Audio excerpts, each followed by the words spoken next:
Cukupkah sekadar percaturan biasa? Gelanggang sudah tidak sama. Yang dulu lain, yang sekarang berbeza. Yang pasti, rakyat menzahirkan rasa. Sulap rasa. 6 negeri memilih. Di Astro Awani, saluran pilihan raya anda. Baik, kita masih teruskan dengan diskusi berkaitan dengan 6 negeri memilih yang mana proses pengundian berlangsungnya pada hari ini. Kita masih bawakan perkembangannya dari masa ke semasa. Apa yang paling kita nak lihat dalam kebanyakan 6 negeri ini pastinya Selangor menjadi tumpuan ya Fizi. Yang mana Parlimen Gombak menyaksikan juga saya kira kerusi panas di mana 3 kawasan DUN dalam PRN kali ini iaitu Sungai Tua, Gombak Setia dan juga Hulu Kelang. Yang mana ketiga-tiga ini meletakkan figura-figura bukan asing lagi. Saya kira juga penentu kalau DUN Sungai Tua tu ditandingi oleh Menteri Besar Datuk Seri Amiruddin Syari yang di bawah gabungan PHBN. Manakala di DUN Gombak Setia pula ditandingi oleh Megat Zulkarnain Omardin daripada BN. DUN Hulu Kelang, gabungan PHBN mengumumkan timbalan Ketua Wanita PKR Juwairia Zulkifli sebagai calon dan menerima tentangan sengit hebat daripada pengerusi PN Selangor sendiri Datuk Seri Mohamed Azmin Ali. Dan kita tahu juga apa pun kita memang bawakan perkembangan berkaitan dengan 3 kerusi panas ini dari semasa ke semasa. Pengerusi Perikatan Nasional Selangor Datuk Seri Mohamed Azmin Ali ketika ditemui yakin gabungan itu mampu membentuk kerajaan negeri pada malam ini, dan bekas Menteri Besar Selangor itu berkata keyakinan tersebut bersandarkan kepada sokongan para pengundi yang dilihat sepanjang 14 hari berkempen termasuk grand finale malam tadi. Kita saksikan sedikit interview yang kita lakukan ini. Mohamed Azmin mendakwa manifestasi para pengundi menunjukkan mereka mahu membawa perubahan di Hulu Kelang dan Selangor. I'm optimistic that inshallah, God willing, we will continue to represent the voters in Hulu Kelang, and inshallah we will form a new state government in Selangor tonight. So inshallah, with the support that we have seen for the last many weeks and especially last night during our grand finale, I'm confident that we will secure a huge majority in Hulu Kelang and also many other state seats in Selangor. Mohamed Azmin dan isteri Datin Sri Syamsidah Taharin selesai mengundi di Pusat Mengundi Sekolah Kebangsaan Kelang Gate sekitar pukul 9.10 pagi. Ditanya apa perubahan pertama yang mahu dibawa jika PN mampu membentuk kerajaan negeri, calon PN Dewan Undangan Negeri DUN Hulu Kelang itu berkata gabungan itu mahu membangunkan Selangor sebagai super smart state. Mohamed Azmin yang mewakili PN berdepan dengan Juwairia Zulkifli daripada Pakatan Harapan. Lebih 71,000 pengundi layak menjalankan tanggungjawab di DUN berkenaan.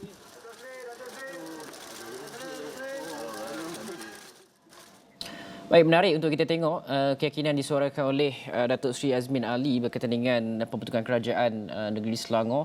Cumanya sekarang ni wartawan Hasimi Muhammad yang telah pun berada di Gombak Setia kini akan membawakan perkembangan berkaitan dengan proses pengundian di Sekolah Menengah Gombak Setia. Sekolah Menengah Gombak Setia.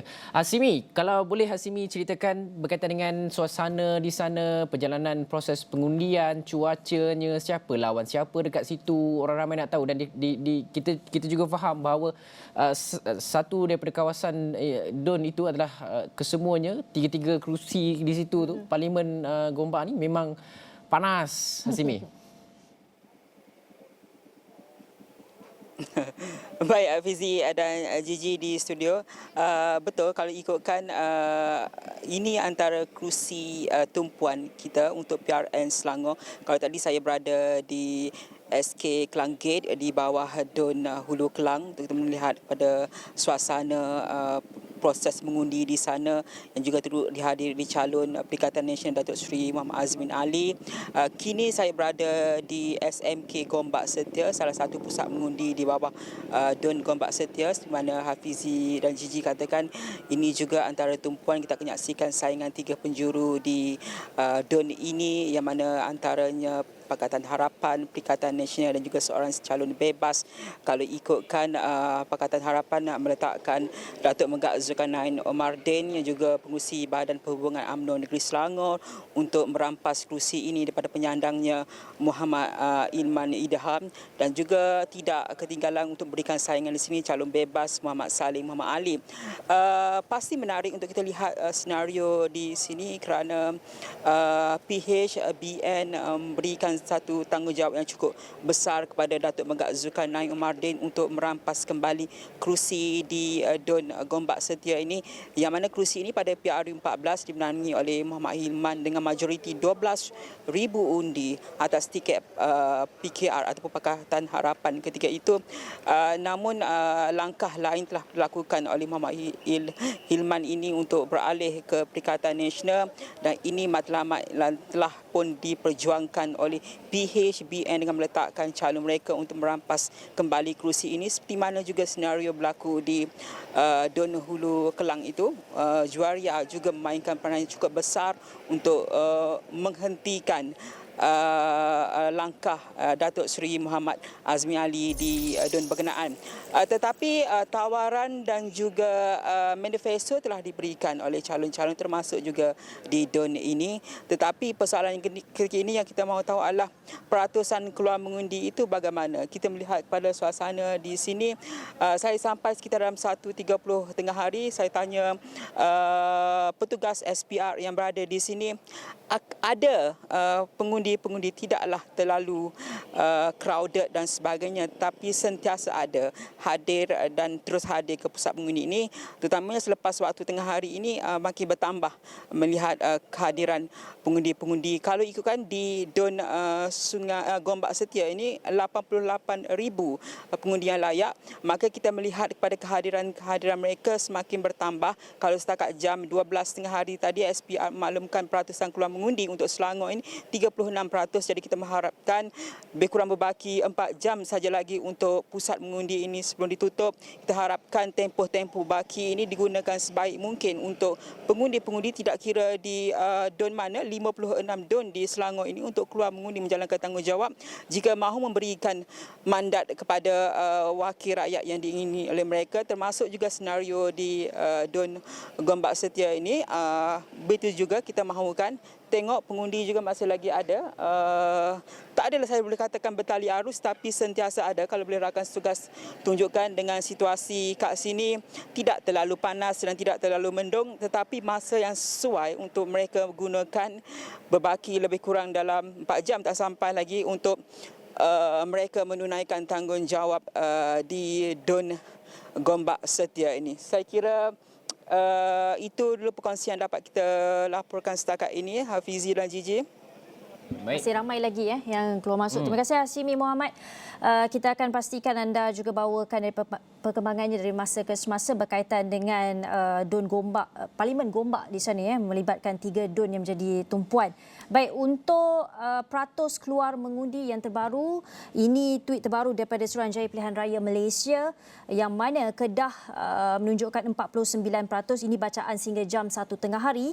Kedah 49%, Kelantan 40%, Terengganu 50%, Pulau Pinang 46%, Selangor 44%, Negeri Sembilan 42%, manakala PRK P036 Kuala Terengganu 47%. Nampak ada peningkatan di situ. Saya kira laju juga peningkatan daripada sejak 11 pagi tadi kan. Dan mungkin orang ramai dah pun mula keluar mengundi berdasarkan pelbagai faktor. Negeri Sembilan cuaca tak berapa cantik, tapi petang kita harapkan cantiklah di semua negeri untuk pastikan peratusan keluar mengundi itu tinggi. Dan kenapa penting untuk orang ramai keluar mengundi? Sebab manifesto tawaran yang telah pun diberikan oleh pemimpin dan juga calon-calon parti politik yang mahu menandingi kerusi-kerusi yang telah pun dipertandingkan pada ketika ini, itu adalah perkara yang mungkin akan dapat direalisasikan oleh mereka jika anda keluar dan juga turun mengundi. Atas sebab itu, kami di Astro Awani ada rakan setugas yang akan menceritakan tentang manifesto-manifesto yang telah pun ditawarkan. Mungkin Nina telah pun bersedia di skrin sesentuh. Hari ini ada cerita berkaitan dengan manifesto. Nina. Baik, terima kasih Fizi dan juga Gigi bersama tetamu kita yang berada dalam studio utama, dan Gigi telah kongsikan iaitu peratusan terkini yang telah keluar mengundi. Sudah tentu ramai yang telah mengundi setakat jam 1 tengah hari. Tapi sebelum saya kongsikan bagaimanakah penawaran Pakatan Harapan dan juga Perikatan Nasional di Selangor, saya akan kongsikan antara berita yang positif dan baik. Saya kongsikan daripada astrawani.com. Di sini kalau kita lihat antara tajuk utama ialah lelaki sindrom Down teruja keluar mengundi.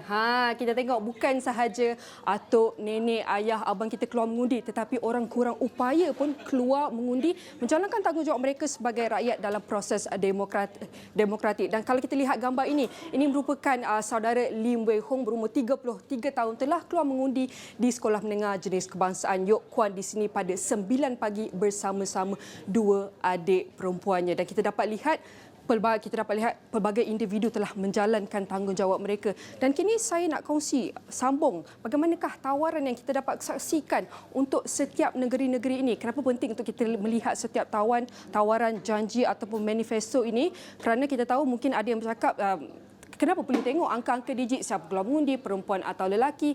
Kerana kita tahu ini adalah trend bagaimana ia mempengaruhi trend politik ketika ini dan proses demokratik kita ini. Dan kenapa juga penting? Kerana kita pengundi individu datang daripada pelbagai latar belakang. Tidak kira muda, tua, iaitu kita boleh cakap muda, tua dan pelbagai lagi kategori umur. Dan sini kalau saya kongsikan bagaimanakah tawaran Perikatan Nasional dan Pakatan Harapan di Selangor. Kalau anda teliti, saya akan mulakan iaitu tawaran dengan PN iaitu di Selangor. Di sini mempunyai 7 tunjang dengan 25 pendekatan dengan 112 tawaran. Banyak tu, lebih 112 tawaran untuk satu negeri ini sahaja daripada Perikatan Nasional. Dan kalau kita lihat ada banyak lagi tawaran yang iaitu dijanjikan, iaitu termasuk semarak masyarakat harmoni. Bagaimana untuk mereka berikan sejahterakan kehidupan rakyat.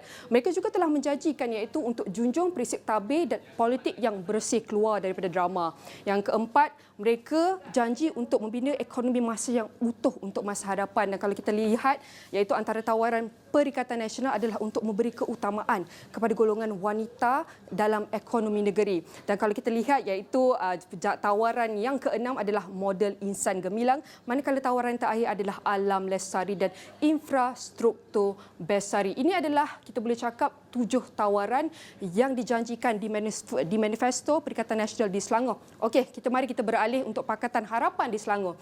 Ia sedikit kurang daripada 7 PN di Selangor, manakala di PH mempunyai 5 tawaran. Dan akan saya mulakan di sini, mereka menjanjikan ekonomi yang unggul, pendidikan berkualiti, termasuk juga dengan peluang pekerjaan berpendapatan tinggi. Yang kedua, mereka bercakap adalah memberi fokus kepada agama sebagai cahaya dan inspirasi kehidupan bermaruah di Selangor. Dan yang ketiga, mereka juga menawarkan iaitu untuk memberi perkhidmatan yang cekap dan efisien yang ditawarkan oleh Pakatan Harapan. Dan yang keempat adalah pembangunan yang kita boleh cakap sustainability, selesa dan juga berdaya huni. Manakala yang terakhir, Selayu Negeri, iaitu tawaran dia dah Selangor Negeri penyayang yang membela kepentingan rakyat. Dan kita tahu ini adalah tawaran Perikatan Nasional dan Pakatan Harapan Selangor.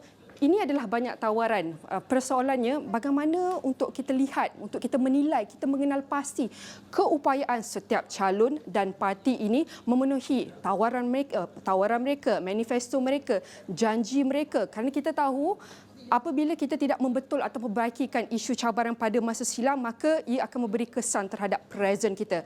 Sekiranya kita tidak memperbaiki lagi apa cabaran isu di present kita, maka ia akan memberi kesan terhadap masa hadapan kita. Jadi mungkin saya boleh ajukan soalan kepada tetamu kita, 3 orang dalam studio ini. Mungkin salah seorang boleh menjawab soalan saya, bagaimana untuk kita nilai dan kenal pasti keupayaan setiap calon dan parti ini memenuhi tawaran, janji dan manifesto mereka akan dapat membina iaitu masa hadapan yang cerah untuk generasi kita dan generasi yang akan datang dan menjadi contoh terhadap negeri-negeri lain yang tidak terlibat dalam politik. Bagaimana? Esther. Fizi. Kita Esther lama okey. tunggu. Okay, so bagaimana kita boleh menilai keupayaan pemimpin kita lah kan? So bagi pandangan saya, seperti yang dikongsikan oleh saudari tadi berkenaan tentang manifesto yang dibentangkan. Untuk saya nak tanya dulu, Ya. untuk Esther menarik atau tak? Untuk orang muda. Untuk orang muda. Sebab Yang mana satu mungkin jadi yang paling tarikan? menarik sekali kan. Sebab kalau kita tengok setiap negeri umur 20 sampai 39 adalah pengundi yang paling ramai. Betul. So bagi saya sebenarnya saya ada dua. Satu daripada Perikatan Nasional berkenaan tentang ekonomi negeri di mana mereka akan melibatkan wanita. Kedua adalah tentang peluang pekerjaan bagi belia. Sebab kalau kita melihat berdasarkan analisis Pusat Kajian Pasaran Buruh Masa Depan bersama dengan Kementerian Kewangan, mereka dapat tahu 79.7% berlakunya ketidakseimbangan kewangan kerana bahagian perbelanjaan itu lebih besar berbanding dengan pendapatan mereka. Di mana anak muda terpaksa melaksanakan dua kerja pada masa yang sama. Sebab kalau contoh, rakan-rakan saya sendiri, walaupun mereka berada di pengajian tinggi, mereka pada masa yang sama melaksanakan gig ekonomik untuk menampung diri mereka. So bagi saya, antara tawaran yang saya tertarik adalah berkenaan tentang peluang pekerjaan dan juga ekonomi negeri di mana mereka akan memberi peluang kepada wanita. Ini dua perkara yang menarik perhatian saya sebenarnya. Hafizi mungkin boleh jawab soalan Nina tadi. Dan juga mungkin adakah tawaran-tawaran yang diberikan oleh PH mahupun PN itu mengikut keperluan semasa rakyat? Yang pertamanya, manifesto ni penting untuk menyediakan satu landasan prinsip kepada mana-mana parti. Tetapi malangnya apa yang diperjuangkan dalam, apa yang termaktub dalam manifesto tersebut tidak dijadikan sebagai teras kepada apa yang dimaklumkan kepada rakyat dalam kempen. Yang utamanya adalah untuk memastikan apa yang termaktub tersebut adalah sesuatu yang boleh dirasai oleh rakyat. Kita melihat dalam konteks contoh negeri Selangor sebagai negeri termaju. Tetapi kita masih ada isu-isu yang tidak sepatutnya dilalui oleh negeri-negeri ataupun negara maju.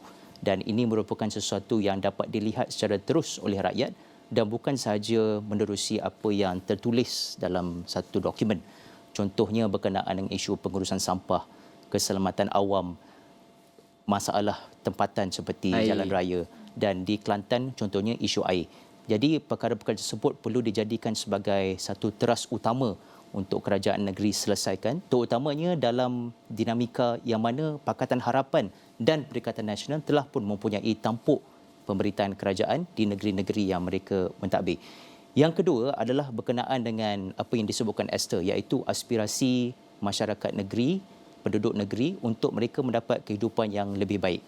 Jadi apa yang ditawarkan kerajaan dan kerajaan negeri, bagi saya manifesto secara amnya adalah beraspirational.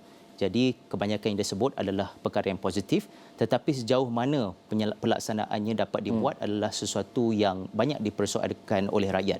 Jadi bila inisiatif-inisiatif yang berbagai ini tidak dapat, nombor satu, dilihat, dirasai dan tidak dapat dirasai dengan secepat mungkin, itu membuatkan ramai yang merasakan bahawa perbincangan berkenaan dengan idea dan manifesto ini adalah sesuatu yang tidak berapa penting.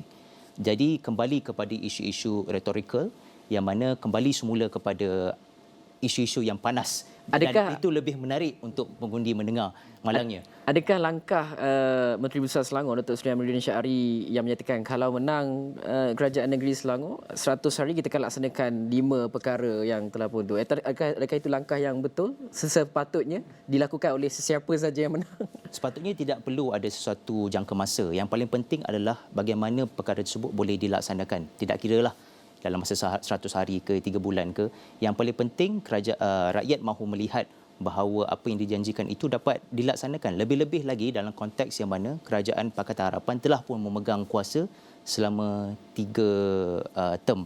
Jadi yang perlu dibuktikan adalah untuk menonjolkan bagaimana situasi sekarang ini adalah lebih baik daripada sebelum ini, kerana apa yang telah disebut merupakan perkara yang sama telah disebut sejak 15 tahun yang lama. Tetapi dari segi umumnya, apa yang ditawarkan oleh Pakatan Harapan dan Perikatan Nasional membawa kepada satu agenda yang lebih baik. Cuma isunya adalah betapa serius untuk mereka memastikan apa yang telah dijanjikan itu dapat dilaksanakan dalam tempoh 5 tahun, kerana ada beberapa perkara dalam manifesto tersebut yang merupakan isu struktural yang telah lama berlaku tetapi tidak dapat diselesaikan, baik di Kelantan dalam masa 33 tahun yang lepas ataupun di Selangor dalam masa 15 tahun yang lepas. Jadi di sini rakyat berada di persimpangan bahawa dua-dua merupakan dokumen cantik, aspirational, mempunyai idea-idea yang bernas, tetapi adakah mereka mampu melaksanakan perkara-perkara ini? Itu merupakan satu soalan yang lain. Yang bahagian kedua adalah berkenaan dengan perkara-perkara asas yang sepatutnya dijadikan sebagai teras kepada pentadbiran, tidak disebut. Contohnya berkenaan dengan pilihan raya tempatan. Kalaupun kuasa tersebut berada di tangan kerajaan persekutuan, tetapi perlu dilihat kepada perkara-perkara ini kerana kita tidak boleh hanya meletakkan tanggungjawab mentadbir dan mengurus kawasan tersebut kepada ahli parlimen dan kepada ahli Dewan Undangan Negeri.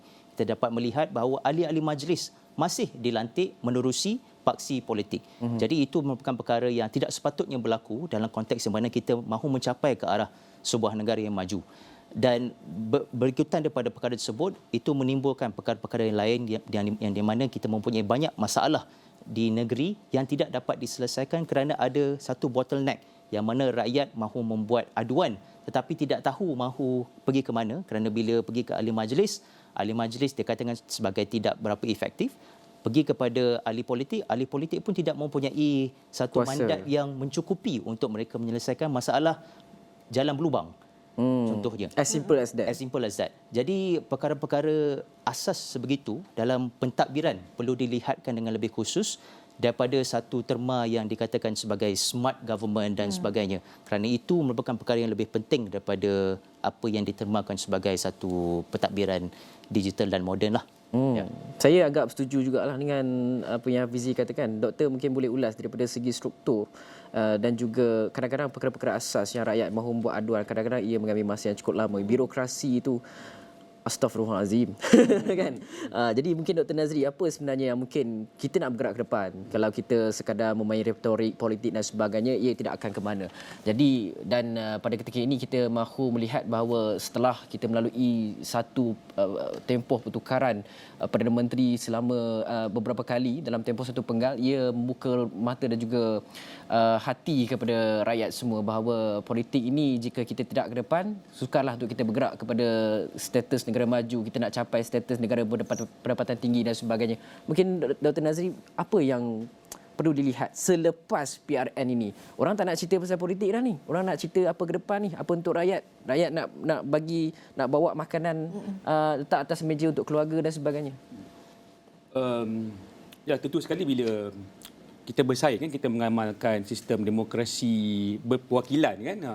Jadi perlu wakil-wakil daripada parti-parti yang bertanding dalam sistem demokrasi. Kita menggunakan kepartian sebagai perwakilan kita. Mereka menawarkan manifesto, dan manifesto itu sebenarnya adalah keputusan yang ditawarkan untuk orang ramai. Sebab tu lepas manifesto itu ditawarkan dan kemudian parti itu menang, ia mengikat sebenarnya. Mungkin tidak secara kontrak, bukan legally binding, tapi secara moralnya kan mengikat kan. Jadi yang mengatakan manifesto bukan kitab dan sebagainya kan, itu sebenarnya bagi saya kurang tepatlah. Sebab ada moral obligation, kewajipan moral lepas menang, itu keputusan bersama tu yang telah dipilih. Jadi kita sebagaimana kata Hafizi tadi, kita sebenarnya ada masalah komitmen. Kita boleh tawar kalau kita perasan walaupun nampak tema sedikit berlainan di antara Pakatan Harapan dengan Perikatan Nasional, tapi sebenarnya menjurus ke arah aspirasi, idea yang sama, yang positif, yang baik, yang unggul kan. Dan kalau kita tengok pecahan-pecahannya banyak yang ke arah convergence kan, kepada perkara yang lebih kurang sama kan, dia sekadar darjah yang berbeza-beza. Tapi masalah kedua-dua paksi yang besar yang ada pada hari ini, komitmen kita ke arah itu. Kita boleh letak kata 100 hari. Kita dengar 100 hari ni banyak kali dah. Kalau kata Hafizi dah 3 penggal kan. Satu lagi dah 6 penggal kalau di peringkat negeri kan. 100 hari, setahun, 2 tahun kan. Letaklah. Tapi biasanya sekali lagi dia piecemeal. Dia bukannya jadi main course. Kan? Yang main course ni struktural yang besar kan. Piecemeal ni yang kecil-kecil ni. Tambah 50, tambah 100 kan. Contohlah kata gaji minimum kan. Lepas masa dalam manifesto naik 50%. Janji kan 50% ni. Bila menang Ia akan dilaksanakan dalam tempoh beberapa pekan. Tidak mengikat bersama-sama ni bagi saya agak kurang demokratik sebenarnya kan, sebab dan bila kita tanya kenapa tidak dikotakan, kita tak pasti kita akan menang persekutuan. Jangan lagi ingat lagi kan. Itu negarawan gitu kan. Jadi bermasalah juga. Jadi bagi saya kita dah janji kan, bukan sekadar kita jumpa rakyat cakap apa yang mereka nak dengar secara populis kan, bertanam tebu di pinggir bibir kan, cakap apa yang mereka nak tanpa ada kebertanggungjawaban. Accountability ni cara bagi saya yang agak terkebelakang kan, yang regresif kan. Jadi bila kita dalam manifesto mesti ada kesungguhan, keiltizaman, dan jika menang keputusan bersama ni, aspirasi rakyat ni, macam mana pun, macam kata Hafizi tadi kan, tak kisahlah 100 hari ke, setahun ke, 3 tahun ke, mesti ada usaha ke arah itu. Ada indikator. Mungkin tahun pertama dapatlah 15% kan, 15%. Tahun kedua mungkin 30-35%. Tapi nampak usaha yang sedemikian kan, dan mengubah apa-apa juga tadi, birokrasi ke, kesusahan ke, mencari jalan kan. Macam contohlah bahawa Datuk Seri Najib dulu kan ada government transformation plan kan, dalam mengurangkan, macam contoh buat pasport kita pada hari ni kan, ada masa beberapa jam saja kan. Di setengah negara maju buat pasport masih lagi 2 minggu. Di Australia contohnya kan, 2 minggu tempoh buat pasport dia. Jadi kita ni agak cekap juga kan. Tapi datang dengan apa? Dengan peralihan, dengan pasangan yang sangat sengit. Kalau kita ingat GDP kan, dasar satu Malaysia Datuk Seri Najib dulu kan, datang selepas PRU 2008. Dia dengan pasangan yang begitu sengit, jadi dia memungkinkan. Cuma masalah kita adalah komitmen selepas menang. Kita tak mengangkat bahawa ini aspirasi rakyat. Tadi pemikirannya agak elitis, yang agak feudal kan, mentaliti pembesar-pembesar kan, itu masih lagi tinggi. Sebab tu saya ingat dalam kalangan orang ramai kan, terutamanya dalam kalangan yang tercerah, mana-mana peringkat pun, baik di peringkat persekutuan ataupun peringkat negeri, mereka tidak mahu kerajaan yang terlalu kuat. Sebab mereka nak akan ada accountability daripada sudut semakan daripada rakyat. Tapi kalau baik lagi, accountability itu datang daripada kesedaran pemimpin itu sendiri kan, yang rasa ada tanggungjawab untuk menunaikan manifesto. Tak ke kestabilan itu penting, sebab bila kata kita bertukar kerajaan dan sebagainya, tidakkah ia mengganggu untuk kita melaksanakan manifesto, sebab ia boleh dijadikan alasan oleh pemimpin politik? Bagi saya, kalau kita ikut mekanisme yang diletakkan oleh perundangan, oleh perlembagaan, melalui pilihan raya, tak ada masalah. Ataupun melalui sistem berparlimen, tidak undi tak percaya dan sebagainya, tak ada masalah. Tapi kalau di pertengahan jalan kan, dijatuhkan dengan cara di luar parlimen, di luar pilihan raya, itu yang buat pada tak stabil. Mekanisme parlimen telah diguna pakai oleh negara-negara Commonwealth, menunjukkan kestabilan yang agak baik. Kita nak kata sistem yang sempurna itu tidaklah, tapi menunjukkan mekanisme terbukti beratus-ratus tahun kan. Cuma kita ada banyak avenue kan, nak menukar sana sini kan, kadang-kadang yang bersifat tidak begitu berperlembagaan antaranya kan. Jadi, tapi kalau kita betul-betul mengangkat demokrasi berparlimen, keluhuran perlembagaan, pertukaran kerajaan datang daripada masa ke semasa, tidak ada masalah, sebab yang bertukar hanya parti yang memerintah, sedangkan state negara ataupun kerajaan itu dengan birokrasinya kekal. Mereka tahu mereka adalah badan pelaksana kan, aspirasi itu. Dan kita tengok juga kebanyakannya bersifat persaingan yang kompetitif tapi bersifat melengkapi. Kalau kita ingat lagi contohlah PRU 2013, PR ketika itu Pakatan Rakyat pembangkangnya mengeluarkan manifesto dahulu, BN keluar saya ingat seminggu kemudian, dan hampir sama. Ada yang menuduh bahawa BN copy paste, meniru PH. Sebenarnya BN jawab balik. Kalau tiru pun apa masalahnya, benda-benda yang baik kan. Dia beza hanya perbezaan darjah sekali lagi kan. Jadi bagi saya, bagi peringkat birokrasi ataupun jabatan awam, bagi saya tidak ada masalah yang besar. Tadi yang Hafiz sebutkan pilihan raya kerajaan tempatan, itu memerlukan satu anjakan besar sebenarnya, tapi dengan persaingan yang sangat tinggi. Tapi ramai yang minta perkara betul, itu kita kena ada, pemimpin kena ada accountability. Kan? Lagi penting jawatan, lagi tinggi accountability dan juga rasa kebergantungan itu supaya dapat dijalankan kan, tanggungjawab tu dengan baik, tanpa diletakkan accountability kan. Kalau dengan jawatan tetap ataupun tanpa melalui proses pemilihan dan accountability itu kepada pemimpin bukan kepada rakyat, maka itulah kadang-kadang kita pun tak kenal siapa ahli majlis kita. Kalau kita bertanding, kita kenal, mereka datang turun, ketuk pintu dan sebagainya, minta mandat. Ini mandat tak datang daripada rakyat, mandat datang daripada parti-parti yang memerintah lah, yang agak elitis. Dan sebenarnya bagi saya, sampai masa juga kita memikirkan antara reformasi ataupun transformasi negara kan, berhadapan supaya diadakan semula pilihan raya di peringkat tempatan untuk membawa kepada accountability dan juga kecekapan. kapan. Sedar atau tidak sedar sebenarnya rakyat pun dapat membaca perkara itu. Itulah yang meniti di bibir rakyat ketika Rakyat ini. dah cerdik. Dah cerdik. Mereka dah tahu dah circle tu kan yang akan berlaku. Baik, sebenarnya selain pada wartawan kami yang berada di lapangan, kita ada juga rakan setugas yang menunaikan tanggungjawab sebagai pengundi. Antaranya ialah kawan baik kita Ibrahim Sani yang mengundi di DUN Kota Damansara. Ini kita nak saksikan apa yang dikongsikan oleh Ibrahim. Assalamualaikum, salam sejahtera. Saya berada di depan sekolah menengah Seksyen 9 Kota Damansara untuk membangundi dan juga untuk melihat pergerakan dan juga suasana di lokasi ini. Ini adalah DUN Kota Damansara di bawah Parlimen Sungai Buloh.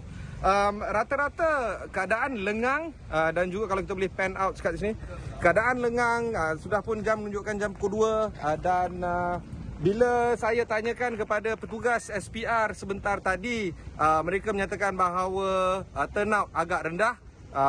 Lagi 3 jam, 4 jam sahaja lagi. Namun daftar pemilih masih lagi kurang daripada separuh. Nama-nama yang digariskan untuk membangun undi masih kurang separuh, and it's only like 3 to 4 hours left. Baik, itu rakan wartawan kami Ibrahim Sani yang telah menunaikan undi. Tadi kita tengok ada cerita orang Kelantan upaya pun. Jadi apa alasan anda yang masih lagi belum keluar mengundi kan? Baik. Jangan tunggu sampai petang, jangan tunggu sampai pukul 6. Tapi sebenarnya untuk mereka yang sibuk lah, kami sebenarnya di Astro Awani ni dah pun sediakan lapor langsung hari pengundian PRN dan juga PRK Kuala Terengganu. Semuanya di astroawani.com. Kalau boleh rakan-rakan mirakan semua cerita daripada pukul 7, sebenarnya daripada semalam lagi dah ada cerita-cerita berkaitan dengan pilihan raya negeri dan dicatatkan dalam waktu. Sebagai contoh, peratusan keluar mengundi setakat jam 1 tengah hari tadi. Kemudian kita ada cerita tentang tiada cuti khas jika PHBN menang di Pulau Pinang. Cuti khas ni pun menarik untuk kita bincangkan juga. Dan juga pukul 1.23 dakwaan gaduh dengan Tengku Yuddin, Muhammad Amal tegaskan mengarut. Jadi semua cerita berkaitan dengan pilihan raya negeri ada dilapor langsung di astroawani.com. Siapa yang sibuk, yang terlepas, mungkin hanya nak melihat kepada penceritaan dan juga tempoh masa yang berlaku pada ketika ini, anda boleh pergi kepada lapor langsung di astroawani.com. Baik, kita nak teruskan dengan perbincangan kita melihat kepada kempen yang berlangsung 2 minggu ini. Esther, pandangan orang muda terhadap kempen, sebab kita tahu banyak kerusi juga yang kosong ketika ceramah tu. Kebanyakan yang hadir adalah orang-orang parti juga. Tapi bagaimana sebenarnya kempen ini pada pandangan mata orang muda? Adakah ia ditakut lama? Adakah ia cukup menawan hati orang muda, Esther? Terutama ketika media sosial, aplikasi dan sebagainya menjadi satu instrumen yang penting kepada calon juga parti. Sebenarnya untuk membincangkan isu berkaitan dengan kempen ni, sebab kalau kita melihat kebanyakan parti politik mereka menggunakan 2 medium. Satu, mereka turun padang. Kedua, mereka gunakan media sosial seperti apa saudara katakan. Bagi saya sebenarnya apabila saya tengok bendera yang berkibar di jalan raya, semua saya kagum bila tengok benda tu. Sebab tak biasa kan selalu perkara ini berlaku. Ya. Cuma apabila bagi pandangan saya, daripada pemimpin hanya menurun padang ketika tempoh berkempen sahaja, apa kata turun sebelum tu? Supaya rakyat yang ada di kawasan tersebut kenal dengan wakil rakyat yang bertanding di situ. Sebab bagi pandangan saya, ada beberapa calon yang saya hanya melihat mereka ketika saya tengok senarai. Di mana saya tak pernah lagi tengok muka mereka. Contoh, kalau ada program kebajikan ke, ataupun ada program hidupkan masyarakat ke, di mana kita melaksanakan program tersebut di peringkat negeri, saya tidak pernah jumpa calon-calon tersebut. So bagi pandangan saya, ya, berkempen ini sangat bagus. Cuma pastikan kempen ini bukan hanya dilaksanakan semasa tempoh pilihan raya, tetapi sebelum itu juga mereka melaksanakan inisiatif untuk connect dengan rakyat. Itu adalah pandangan saya sebenarnya. Mana Esther lagi suka? Kempen secara berjumpa ke ataupun kempen kepada media sosial, ataupun memangnya dia kena berjalan seiring? Saya rasa dua-dua seiring, tapi dia lebih bagus apabila berjumpa secara bersemuka. Sebab kenapa? Apabila kita berjumpa secara atas talian ini, kita tidak kenal mereka secara mendalam. Sebenarnya apabila nak katakan satu perkataan ini yang merupakan interpersonal connection.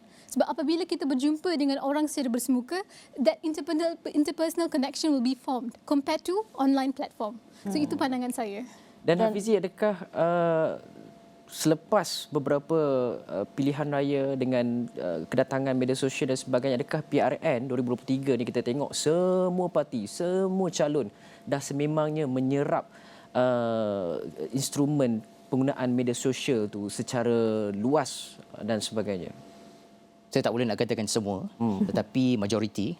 Tapi dalam konteks tersebut, kita perlu bersaing untuk mendapatkan perhatian yang lebih lama lah daripada pengunjung di media sosial. Sebab saya mencelah. Sebab ada argumen yang menyatakan bahawa tak semestinya awak menang di media sosial, tapi awak menang juga di peringkat akar umbi itu sendiri. Betul, saya setuju. Kerana kita dapat lihat contoh seperti yang Dr. Nazri katakan, Khairy Jamaluddin merupakan seorang yang sangat popular, termasuklah di media sosial, tetapi dalam konteks pilihan raya itu bergantung kepada kerusi mana beliau bertanding. Jadi yang lebih penting sebenarnya adalah demografi pengundi yang kita mahu tujukan mesej tersebut kepada. Dan dalam konteks ini, Perikatan Nasional adalah amat efektif kerana mereka tahu dalam pengunjung media sosial yang mahu mendengar beberapa isu yang disebutkan perikatan, mereka ulangi benda yang sama dengan cara yang berlainan untuk memastikan perkara yang disebut-sebut menjadi satu provokasi kepada lebih ramai orang untuk menonton perkara yang sama. Jadi bagi saya itu merupakan taktik perikatan yang dikatakan sebagai berkesan dalam menarik terutamanya mereka yang baru pertama kali mahu mendengar ceramah-ceramah politik. Tetapi dalam lewat beberapa bulan kebelakangan ini semakin ramai ahli politik dan juga platform politik yang menggunakan sepenuhnya semua media sosial, dan persoalannya sekarang adalah sama ada apa yang dibawa mereka itu sebut walaupun menggunakan media sosial yang sama, contohnya TikTok, adakah perkara yang dibawa itu dapat merupakan sesuatu yang relatable kepada mereka yang menonton. Kerana kita dapat lihat orang dapat kata saya ada di media sosial tapi tractionnya mungkin tidak sebanyak pesaing. Dia menarik. Dia berkait dengan beberapa faktor juga. Dia juga membawa kepada satu persoalan mengenai tempoh masa berkempen itu juga. Dr. Nazri melihat pada 2 minggu itu. Sedangkan mereka ni sudah mula berkempen sebelum tarikh tempoh berkempen itu diumumkan oleh SPR. Jadi melihat kepada perkara itu, adakah kita ini bersedia untuk satu pembaharuan tempoh kempen itu untuk dipendekkan pada seminggu, melihat kepada political fatigue yang dialami oleh rakyat dan sebagainya, dan kefahaman rakyat itu juga yang kata dah saya dah pergi mengundi lagi, lepas tu kita nak tunggu berkempen 2 minggu lagi.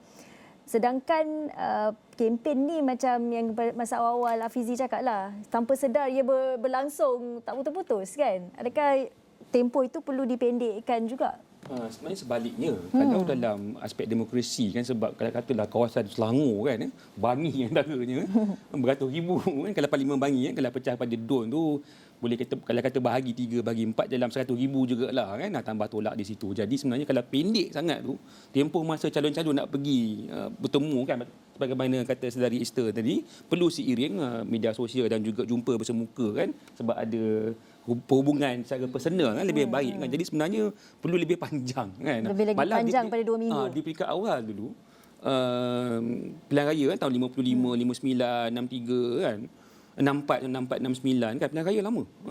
Tempoh kempen tu sebulan. Tapi membawa kepada politisasi yang agak tinggi, sebab tu kalau ketidak daripada sebulan jatuh ke 3 minggu dan pernah 8 hari saja. Tapi ini sebenarnya bila pendek sangat kan. Biasanya parti yang kecil, parti berbangkang, sebab mereka tak ada asas yang cukup kuat, mereka tak ada sumber yang banyak kan. Jadi nak pergi buat coverage kan, liputan kepada kawasan-kawasan yang besar, ramai yang jauh mungkin kan, agak-agak sukar. Jadi sebenarnya lebih sesuai. Saya ingat tempoh 2-3 minggu ni cantiklah, cocok, taklah pendek sangat, taklah panjang sangat. Tapi juga sebagaimana kata Gigi tadi, orang dah mula kempen daripada awal. Dan siapa yang mula daripada awal ni sebenarnya kelebihan sebenarnya kan, sebagaimana tadi Nik Nazmi di Setiawangsa kan, di Kuala Lumpur tadi kan, dah mula lebih awal, dah tahu. Cuma kadang-kadang masalah kita parti gabungan ini, dalam tu ada parti-parti kecil kan, ataupun parti-parti komponen, mereka tak tahu sama ada mereka akan diletakkan di DUN ataupun di kawasan parlimen itu ataupun tidak kan. Jadi nak buat investment awal, gerak kerja awal kan, agak sukar juga kan. Jadi kalau dapat diputuskan daripada awal, ini kawasan siapa, ini kawasan siapa, jadi parti masing-masing komponennya dah boleh buat perancangan daripada awal dan mengelakkan daripada persaingan dalam parti yang boleh sabotaj di antara satu sama lain dalam pakatan yang sama. Tapi 2-3 tahun lagi kita tak tahu pula kita nak gabung dengan siapa. Itu menimbulkan juga konflik. Dan dalam masa yang sama juga, sebelum kita nak berhenti rehat, mungkin secara ringkas kita nak pergi kepada Hafizi. Berkaitan dengan media sosial ni, selain daripada kita lihat penggunaannya daripada sudut calon dan juga parti, macam mana juga ia boleh mencorak kepada keputusan?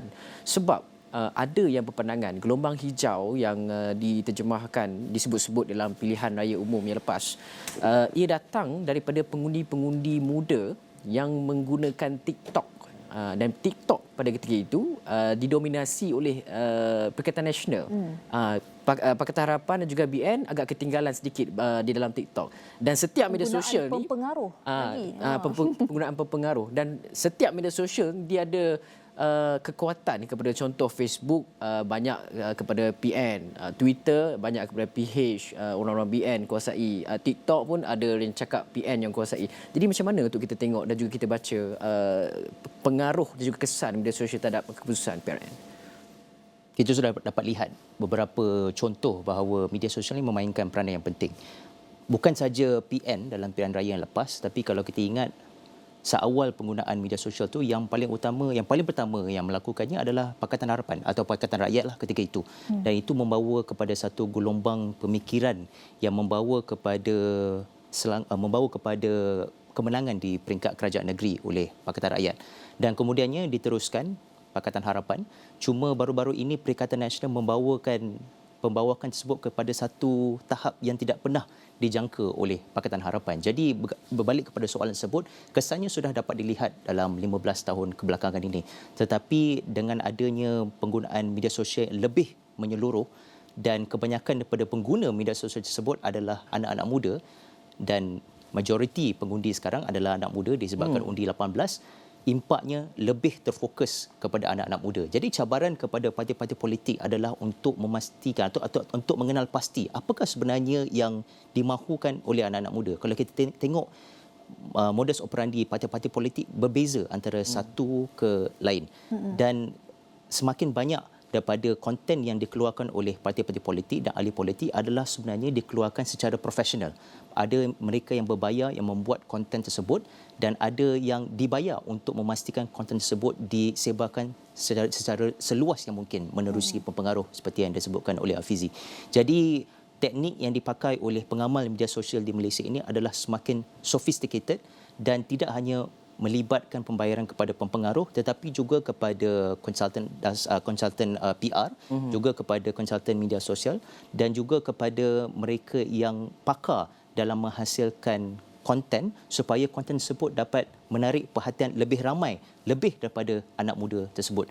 Jadi bagi saya kombinasi semua faktor tersebut merupakan satu perkara yang parti politik semakin lama semakin mendalami, dan parti politik atau gabungan politik yang dapat mengenal pasti apa sebenarnya demografi politik yang mereka mahukan itu tersebut adalah gabungan politik yang mungkin akan end up sebagai winner lah dalam konteks politik yang semakin agresif dan kompetitif ini. Tapi tak semua konten yang dibawakan di TikTok tu berkaitan dengan politik adalah satu konten yang benar kan. Kadang-kadang mereka menggunakan peluang itu untuk mungkin menyebarkan fitnah dan sebagainya. Bagaimana Hafizi melihat keadaan ini? Dan mungkin Esther juga boleh tambah, anda sendiri mungkin scroll TikTok, tengok perkara-perkara yang dibawakan, kandungan begini yang dibawakan. Hafizi mungkin boleh mula dulu. Ya, ini merupakan isu yang lama diperjuangkan oleh Menteri Fahmi Fadzil terutamanya. Dan bagi saya ini merupakan satu perkara yang bukan saja dialami di Malaysia tetapi juga di negara-negara lain yang mana kita ada satu misinformation dan juga penggunaan yang boleh membawa kepada provokasi. Mungkin konten tersebut tidak dikatakan palsu tetapi boleh membawa kepada provokasi kepada perkara-perkara lain yang boleh menjejaskan keharmonian sesuatu fabrik. Tetapi di sinilah cabaran yang paling sukar. Kerana apa? Kerana jika kita salah gunakan undang-undang tersebut, dia boleh pakai untuk mengekang kebebasan juga.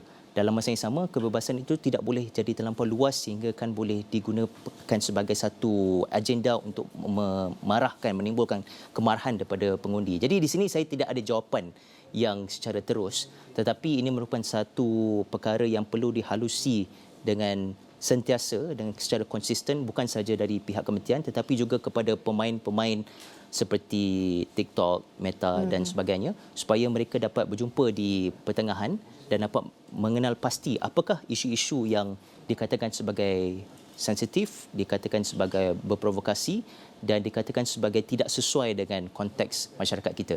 Tapi cabarannya Dr. Nazri, Esther, apakah perkara tersebut adalah sangat subjektif kerana bila perikatan masuk, dia punya pemikiran lain dan bila Pakatan Harapan masuk mungkin lensanya juga berlainan. Jadi di sini agak sukar sebenarnya untuk kita selesaikan secara menerus. Ya, Esther sendiri. So, kalau saya sendiri, kalau kita melihat tentang video-video TikTok begini, masalahnya anak muda pada zaman sekarang mereka mudah terpengaruh. Bila mereka tengok video tersebut, apa kandungan yang tersenarai dalam tu.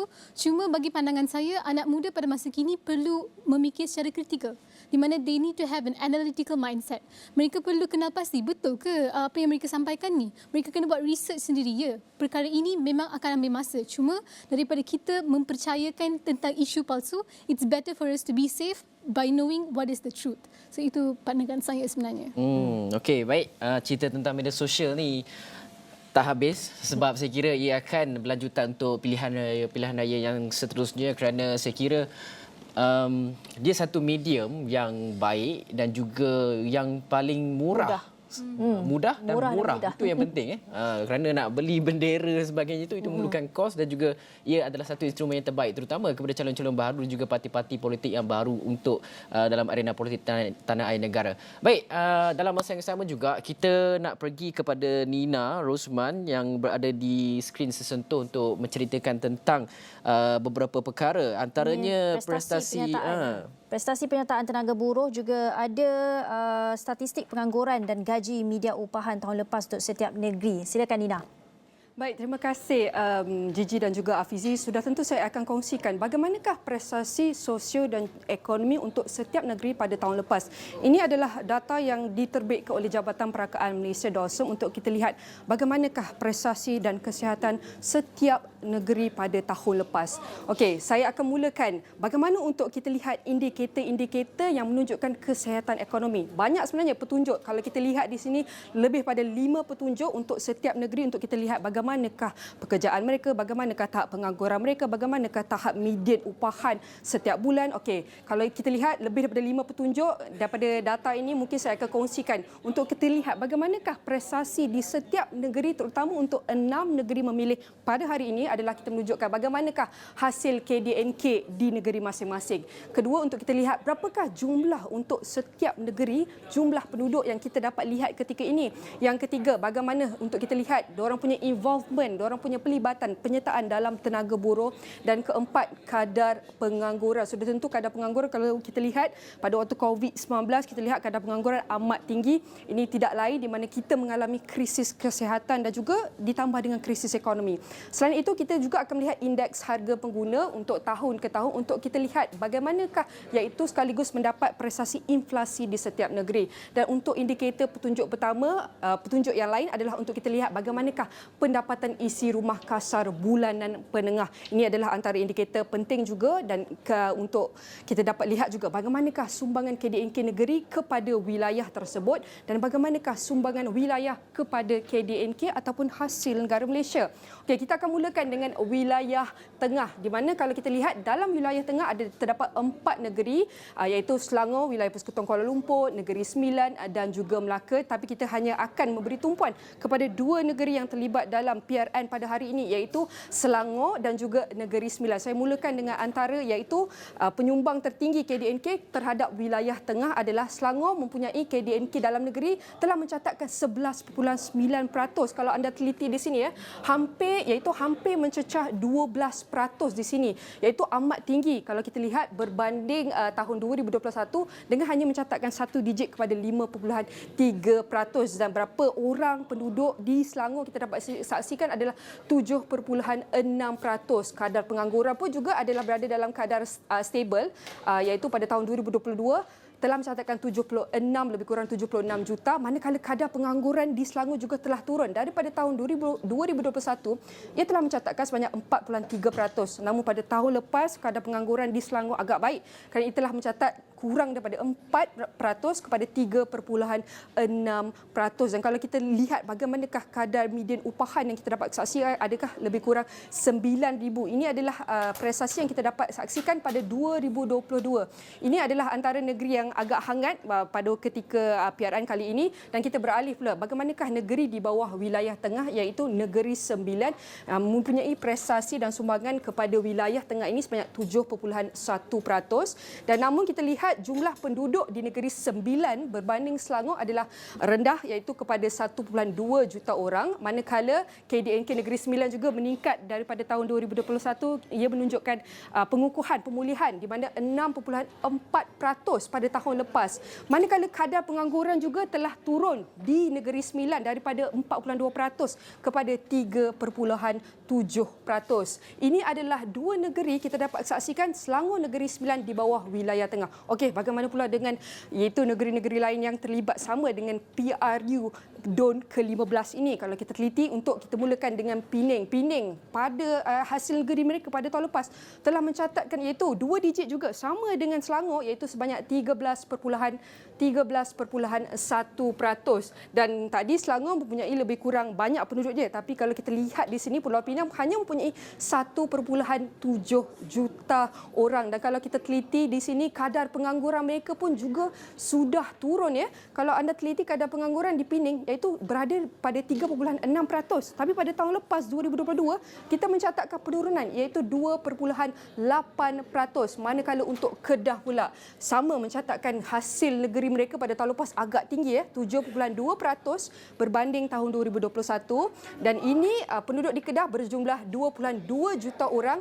Kadar pengangguran mereka sudah pun turun di Kedah, di mana ia telah mencatatkan pada tahun 2021 sebanyak iaitu 3.9%, manakala pada tahun lepas kadar pengangguran telah turun iaitu kepada 3%. Ini adalah iaitu kita boleh cakap sudah 4 negeri yang saya sentuh yang terlibat dalam PRN. Okey, last kita pergi kepada 2 negeri yang mempunyai seperti yang Gigi dan Afizi kongsikan pada setiap jam, negeri Kelantan dan juga negeri Terengganu, iaitu mempunyai peratusan yang tertinggi yang telah keluar mengundi. Okey, tapi kita nak tengok bagaimanakah prestasi di negeri Terengganu dan Kelantan, iaitu daripada segi sosioekonomi mereka, bagaimanakah kadar pengangguran mereka. Kita mulakan Terengganu dengan Kelantan, kedua-duanya tidak jauh beza sangat hasil di setiap negeri mereka, iaitu di negeri Terengganu hampir mencecah 6% hasil negeri mereka, dan Kelantan iaitu merekodkan sebanyak 4.3% pada tahun 2022. Dan jumlah penduduk di Terengganu dan Kelantan tidak jauh beza, namun Terengganu sedikit rendah kepada 1.2 juta orang, manakala Kelantan sedikit tinggi sebanyak 1.8%.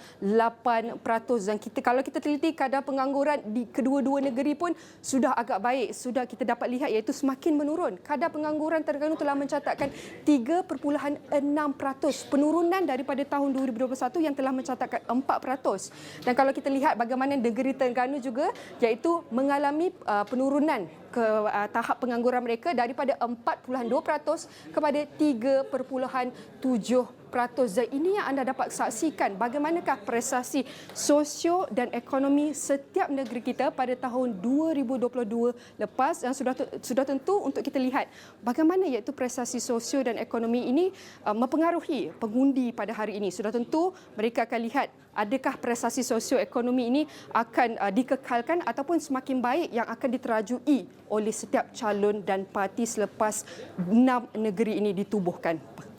Baik, terima kasih Nina. Bukan sahaja calon yang perlu tahu mengenai data tersebut, pengundi di kawasan berkenaan juga sebenarnya perlu cakna sampai atau tidak sampai informasi itu sama sebenarnya kita yang saksikan. Mungkin malam ini ada jawapannya. Ini cerita ekonomi ataupun politik perut. Okey, baik. Banyak lagi kita nak bawakan perbincangan dan juga angka terbaru berkaitan dengan peratusan keluar mengundi, tapi kita nak berhenti rehat seketika. Kita akan kembali selepas ini. Ya.